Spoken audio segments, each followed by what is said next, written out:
Have you figured out your niche? Are you helping adding value to other people's lives? Then you're in the right place. Welcome to Munira's Musings with your host, Munira Zahabi. So greetings from Chicagoland. This is Munira. How are you? It's Monday, Munira's Musings is on. And I'm your niche navigator coming to you live with another guest, another interesting guest who has found her niche. So thank you so much, Carole. She's calling us all the way from Florida. Yes. Florida. And so thank you so much for being here. I appreciate it. Thank you. And welcome to Munira's Musings, where we showcase a person who is willing to share her story to her niche and to help how she helps people with her gifts or his gift. Depending. Right now we have a she, so we'll go with the she. Hi, Carole. Thank you so much for being here. Hi, good morning. Good morning, good morning. So, Carole, tell us a little bit about yourself. Okay, well, first and foremost, my entire life is about helping people with their spirituality, because this is a very important time for all of humanity, for all of creation. And so I was here, I came in and I knew who I was. I knew I was not a normal child when I was a little girl, because I could see my parents' auric fields. I could know when they were angry because of the colors that would change, as some of you know, from the Kirlian photography and that sort of thing. And so I was raised to just make a comparison, like Harry Potter. You know, I had all these gifts, but I didn't know that I had all these gifts when I was a child. And my parents were muggles, you know, so it's basically that scenario. And so I knew that I had to be born somewhere, right? Because the only way that spiritual forms, spiritual beings can come into this three-dimensional form is through the birth canal. So I was birthed in Montreal, Quebec, Canada, by English, basically they were English Canadian people who were Catholic, and they were very staunch Catholics, very non-changing in their way. So I pushed a lot of their buttons, if you will, because I'm all about change. And so it's, you know, I was filled with little tricks. It's like, oh, look over there, and I would take something, you know, and I was constantly trying to stir the pot, if you will. And that was in school, that was everywhere.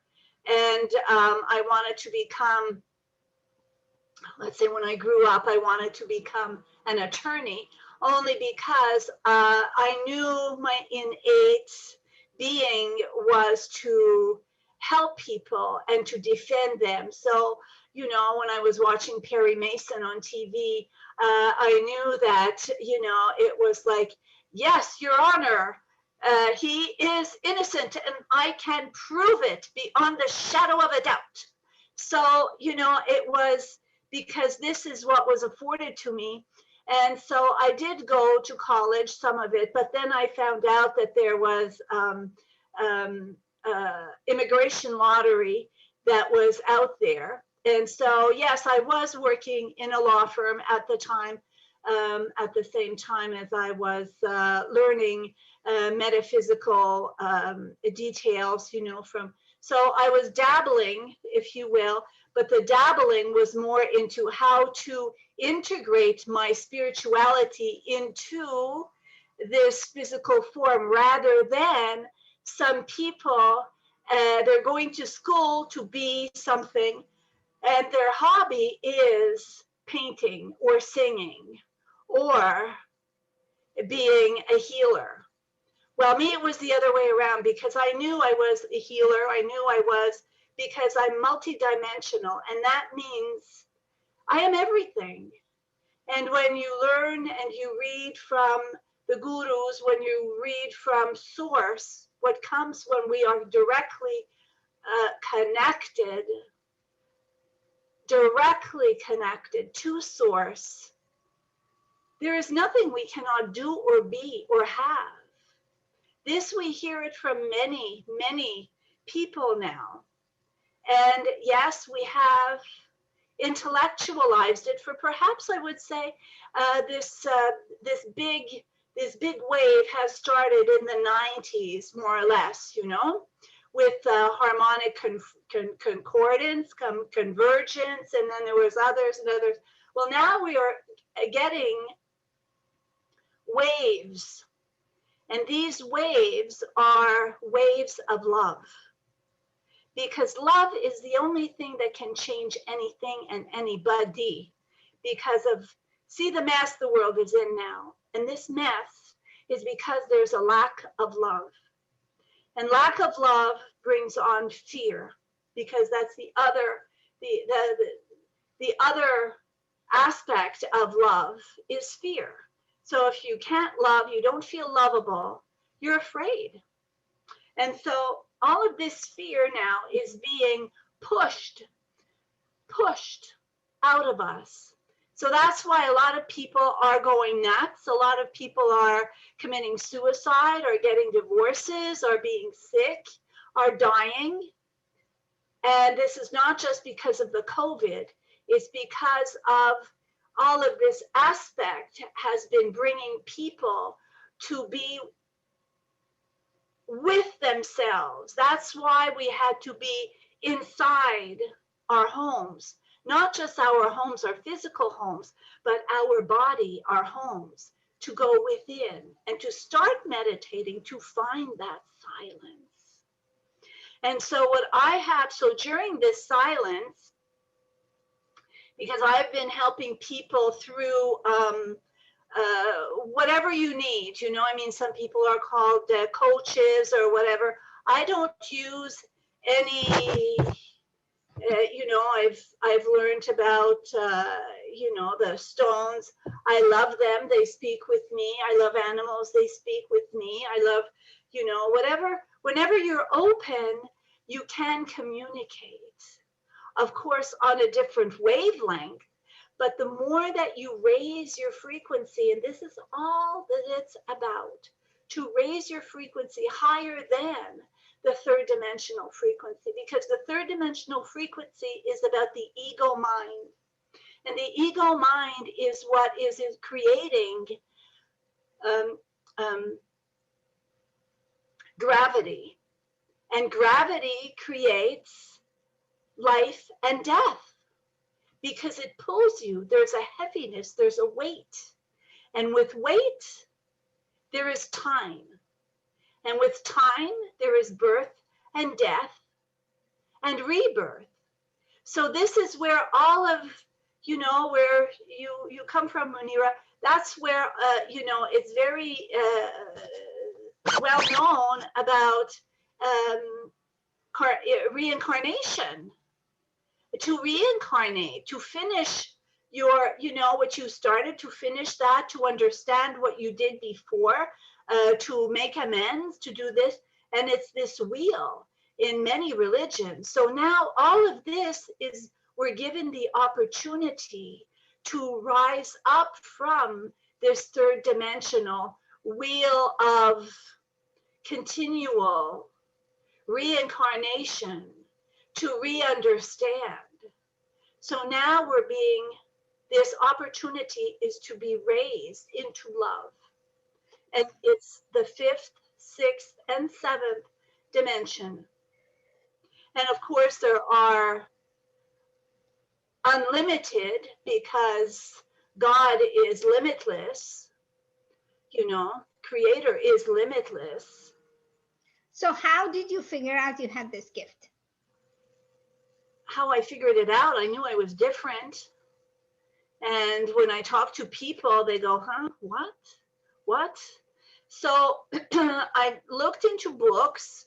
I would go to the library, and you know, when I was talking to my parents, they would scold me.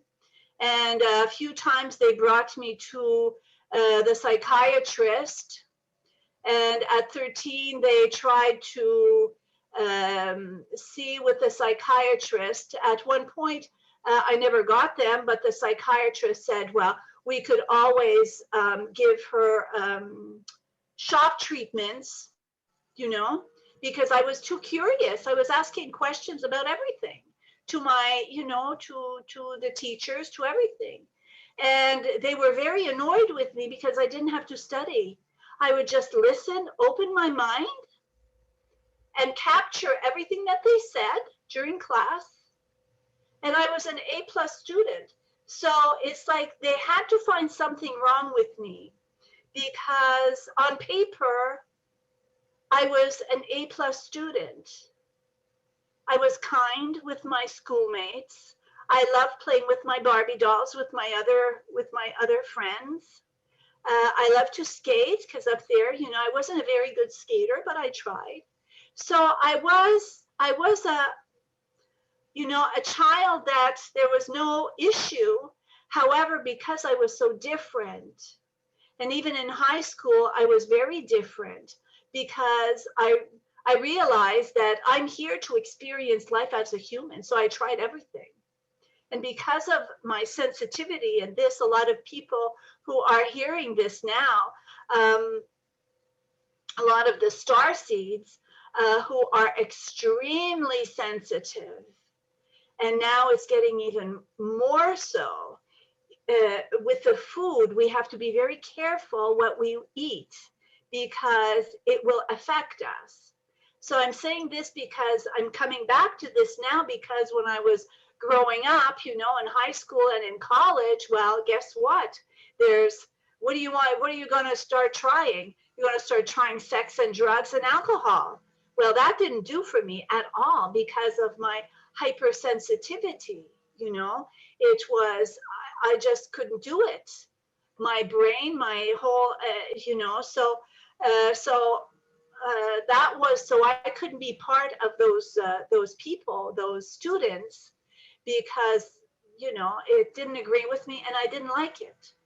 So I was just so much happier with nature, and I would meditate normally without knowing. I would just go within, and that is where I found the stillness. And now it's only years later we find out, you know, through the books and through the teachings of, you know, the great gurus, you know, and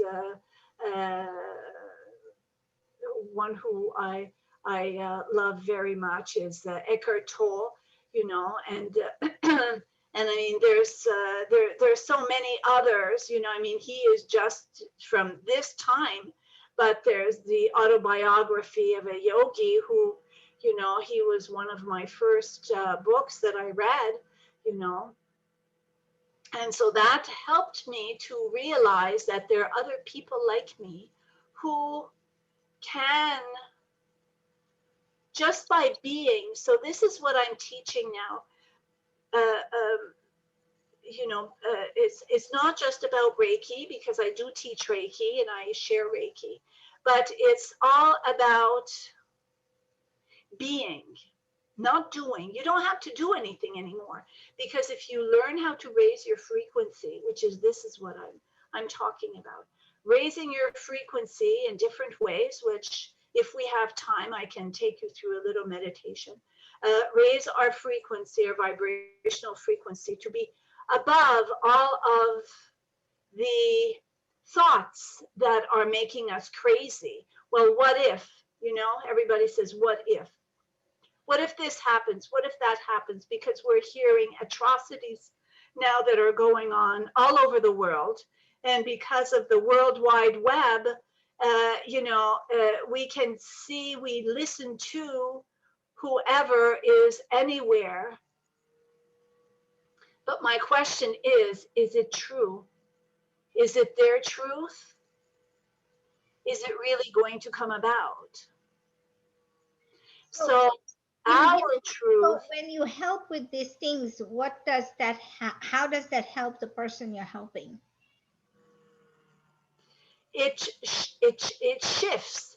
When you hear about shifts, when you're in the dark, it turns the light on in the darkness. For example, I'm working with this man who was referred to me by his wife, actually. And usually, you know, if you don't come for help by yourself, there's not much that I can do because it has to be soul felt. But anyways, through this, she was right. And I've been helping this man for different reasons. She thought that he wasn't strong enough to take responsibility. So we find out, you know, through the times that he feels that his mother abandoned him when he was young. And so that created different belief structures that now he can't stir the pot. He, you know, he has to go with the flow and not make any affirmations of himself. Well, then we go through deeper and deeper and deeper. And this is, again, through speech, as well as I go through his connections, because I can see the connections through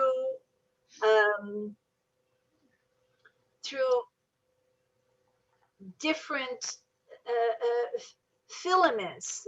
I'm not going to say wires or threads. They could be considered as threads, but these threads are considered as frequencies, sound frequencies that are connecting with his parents. And it's through his parents that this is where we come to the cellular memory that is inside of the person.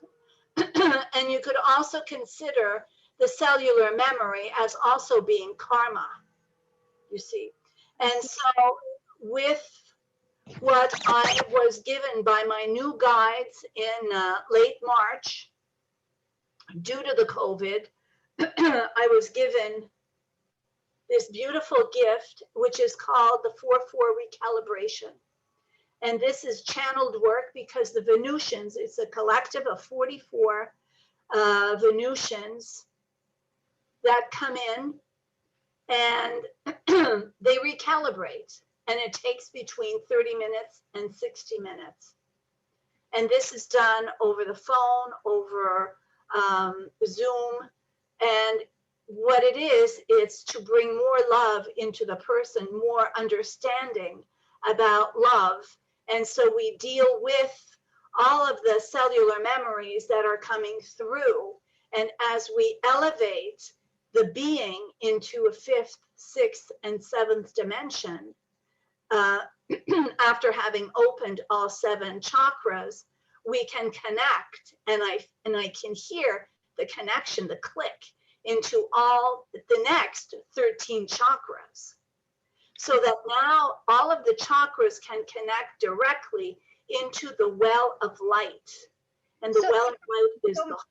My question is, if a person is born and has all of the chakras, why do they have to be realigned and reconfigured so that they can talk to each other like you just explained? Okay, because the chakras are also based on the personality of whatever the interpretation of life. So if you've been through